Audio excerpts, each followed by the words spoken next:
Hello, Aries. How are you? I'm here to do your reading for the week of April 27th. Hope you guys are doing well.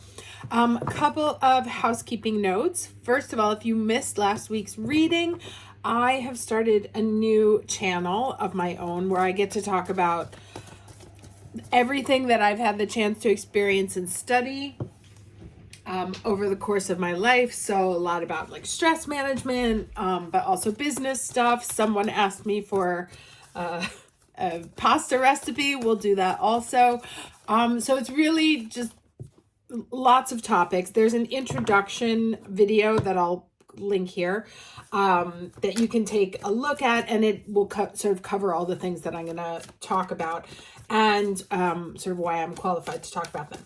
The second is that I have heard from 2 of the 3 contest winners. I have left a message, 2 actually, for Lil 5154. This is your last call to get in touch with me to schedule a reading. Otherwise, I will go to the runners up list.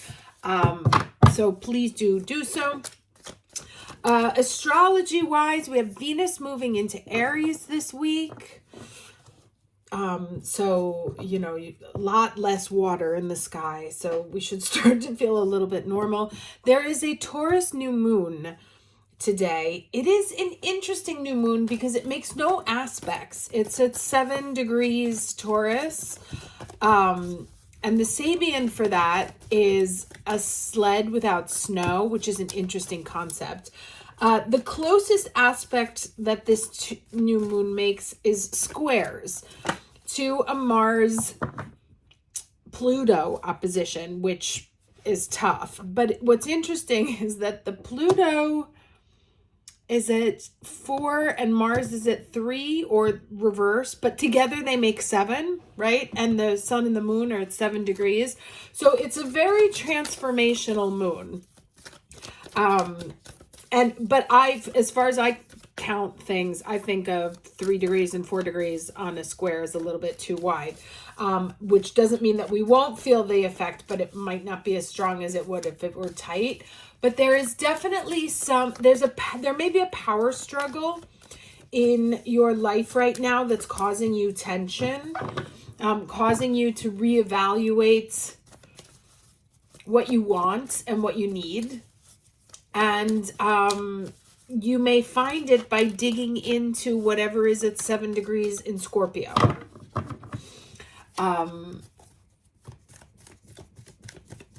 So yeah, that will fill out the square there, kind of. But yeah, it's an interesting, I feel like it's a very transformational moon here. And so we'll see how that plays out. But let's go ahead and get into the energy for the week. Okay, something wanted to come out, but then, well, a lot of them actually came out. We have diligence, fulfillment, and pleasure. Okay, so interesting. Remember I was talking about how the moon makes 2 aspects, right? And it's like wants to be a fixed T-square, but it's not quite. So here's what I'm getting off these 3 cards here. Is that the road to what you want, right? To what brings you pleasure, to what makes you feel fulfilled, takes work, right? And it takes attention. Nothing worth having comes easily, right? So if you're struggling with it, it's on purpose. It's on purpose because we think about, you know, as the whole caterpillar butterfly thing. And I've told this anecdote, or scientific fact, actually, it's not an anecdote, but I've mentioned it several times, that the way it struggles with the chrysalis to get out is the way it's making the muscles to be able to fly, right? So it's in the struggle of making your dreams happen, your fulfillment happen, your road to happiness happen, where you develop the skills that you need to in order to fully enjoy it, or be fully present in it, to fully appreciate it. There's a famous thing that, like, lottery winners end up going broke within 5 years because they don't have the money skills, right? The first thing we always do is buy. It's like, okay, I'm going to buy a huge mansion. Okay, well, those things cost a lot of money for upkeep, and actually it costs a lot more. It can cost more than the purchase, right? A lot of my I know people who have boats, but the upkeep and the maintenance of a boat is insane, and just getting the gas is insane. And it's interesting because the Sabian for this new moon is a sled without snow, right? And I was just saying, like, what good is a boat if you can't take it out? What good is a house if you can't afford the maintenance fees, right? Or to pay the gardener, or to fill the pool. So this all kind of ties together in that the struggle is part of the success to what's happening, because you're learning the pitfalls and the watch outs and the skills that you need in order to ensure that whatever this is, this road to your destiny, this road to your happiness, fulfillment, is something that can be sustainable, and not just like, I took all my earnings, bought a big old house, but now, I can't afford it, so I have to give it up. So the struggle, and this could be like with romantic partners, right? And we look at things in terms of time, like, I'm running out of time. But even if you spend the first 40, 50 years dealing with crappy partners, once you get to a certain point, you're very confident in what you need and what you're looking for. And so the struggle puts you in a position, even though it's later in life and maybe not on your timeline, but on a divine timeline, it puts you in a position to be able to hold on to, or keep long term, or keep longer than would have happened otherwise, something that's healthy and makes you happy and is really ripe and perfect kind of thing. So if it's hard, say thank you. Because if it was easy, I don't know, it's banal, but there's a reason why these things are so, what do they call them? My English is not coming today. So, but like, easy come, easy go. That's exactly it. And so if you're struggling, it's not a punishment. It's not, nothing ever works out for me. Think of it as a university, right? We're tire kicking. We're going to teach you, be careful of this, be careful of that. I was talking to my daughter the other day. She's looking for an internship, right? For work, because she's always lived under mommy's protective wing and doesn't know how the business world works or how life works. And so we do these little starter things, right? Where we can make mistakes, where we can fall down, because that's where we strengthen our wings in order to be able to fly really high and successfully a little bit later. So as I said, keep repeating, where there is struggle, look at the struggle in a different way. As you would in the gym, right? Lifting weights, running cardio, that shit's uncomfortable, but you're building the muscle. And so that's what's going on. Okay, challenge. Innocence. Okay. This is talking about beginner's mind. And what this is saying is that you may be at risk of becoming very jaded and not being able to look at new situations with clear eyes, right? So let's say you've had romantic struggles your entire life, have picked in your definition badly, and then another person comes along, but you don't trust it. Well, that's clouding the past experience, or letting the past experiences cloud the current situation. When really, again, if we look at those past experiences as school, as training, as university, as muscle building, then really any new situation that comes into our life, we should be able to face with the knowledge of, well, I've learned from that. And I now know that I don't make these mistakes anymore.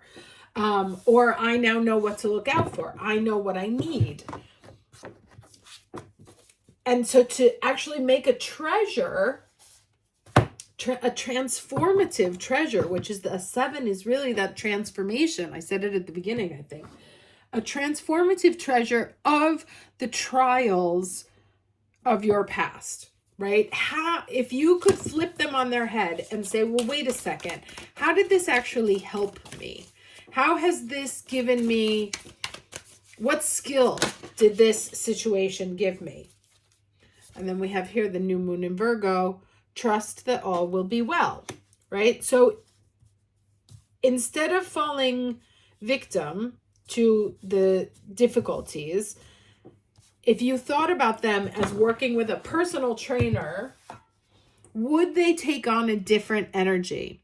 And would you face new situations with a different energy, right? Think about a gym situation. If you go in, you start with 20 kilos, right? And it's hard at first, but then it gets easier. You move on to 40 kilos. Might be hard at first, but then it gets easier, and so on and so forth. But you don't, when you do the 20 again and again, even though it's difficult and you struggle with it, you don't look at the 40 and be like, oh no, I would never want to do that. I can't, it's going to hurt me.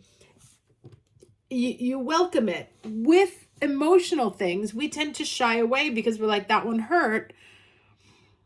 I don't want to be hurt again, without thinking of, well, maybe we built a resistance, a resilience. Maybe we have developed an intellectual muscle to know to choose better in the future, or an emotional muscle to know to not give our heart away in the first week, or to look for certain red flag behaviors, or to know that actually I don't want somebody who doesn't want to travel. I want somebody who does want to travel. So instead of looking at it as like, oh, I fucked that up, or life has been hard on me, just be like, okay, well, that gym training session taught me this.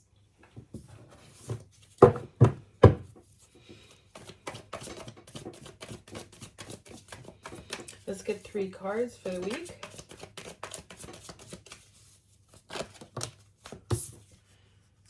Fool.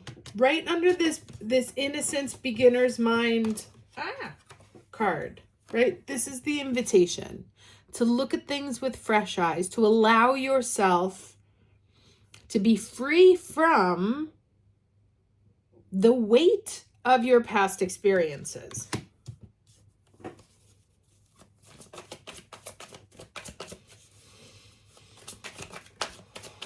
Two more cards, please. And I think it's in Buddhism that they said that every time you, Hermit here, two major arcanas, big wheel, or big wheel, ciao, big week, that every time you allow a wound, a past wound, to come up again, or that you focus on it, you are actively choosing to wound yourself more than once, right? And this came up in last week's reading, the idea that forgiveness is not for them, it's for you. Releasing is not for them, it's for you. It's to allow you to slough off all the emotional weight. Like, you don't have to carry it with you. It's something that we're taught to, like, oh, don't forget this or that, but you can just move past it. You can make a choice to move past it. I know that sounds insane, and when I heard it the first time, I was like, what a bunch of crap. There's way too many cards. All right, fine, I'll take them. You can just put this shit down, right? Start over, write a new story. You don't have to, you can make the conscious choice. You can look within yourself and choose the light, right? The star. You don't have to carry the burden of your past experience with you like this. I don't want to say badge of honor, but it's not. You can put them down, and if you do, and this is interesting because these are all the fixed cards. So this is, or the fixed signs. So this is very pertinent to this Taurus new moon here. You can use those wands, right? You can use these struggle for something else, to build yourself a new future, right? Here he's just carrying them. Like here, we've transformed them into something useful. I know this, I know this, I know this, I know this, and I'm going to let these wands that have been burdens to me in the past carry the flowers of my threshold, of my new threshold. I'm going to let them decorate the passage of a new me. But not if you keep carrying them around, right? So this is very much an infant. Look, this guy's just free, right? He's got one stick and he's holding on to it, and he's made, but it's all about making use of how to turn these resources, instead of looking at them as burdens and pains. How did they form you? How did they shape you? How are you different thanks to that experience, thanks to that unwelcome, unpleasant experience? How has it made you who you are today? And how can you turn that experience into a promise of a new future, right? Put it at the service of a new future, as opposed to just being a weight that you carry around. Let's get some advice.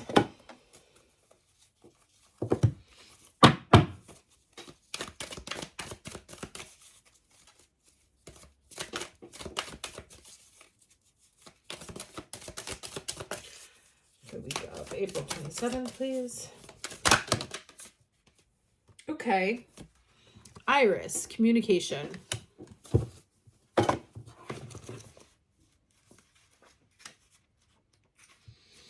All right, here we go. Clarity, excuse me. Clarity in communication is called for, as your words will have great impact on others right now. It's a wonderful time to start writing that book, telling new stories, and sharing your experience, strength, and hope with others, right? And one of the ways we can transform, right? Like, so my new channel is part of how to, and the book that I'm working on of my own life experiences, is how do I take what happened to me and put it at the use of others? And that's the same thing. How do you take your learnings and put them at the use of others, creating a whole new existence for you? It's a wonderful time to start writing that book, telling those stories, sharing your experience, strength, and hope with others. You have everyone's ear, so choose your message wisely. Others will also desire positive and fruitful communication with you, so get ready for some amazing new opportunities to come from these discussions. Just remember to stay open and be clear about expressing your deepest desires, right? We go back here. Come on, guys. Always speak with integrity, kindness, and respect for yourself and others. The Greek messenger goddess Iris is thrilled to help your words take flight. Communication improves in all your relationships when she comes to visit. Most important, however, Iris reminds you of the communication you have with the universe. You are in a mutual dialogue, and now is the time to pay attention to the signs and omens in your life. Trust this important yet subtle communication. It will never lead you astray when you listen and act accordingly. Okay? Very interesting energy this week. Love it. Best of luck. Please, again, come over and subscribe to my new channel. I would love to have you. I just posted 25 mood shifting videos that I used in my app. So yeah, come on over. I'll post a link here, and hope you guys have a great week. Take care.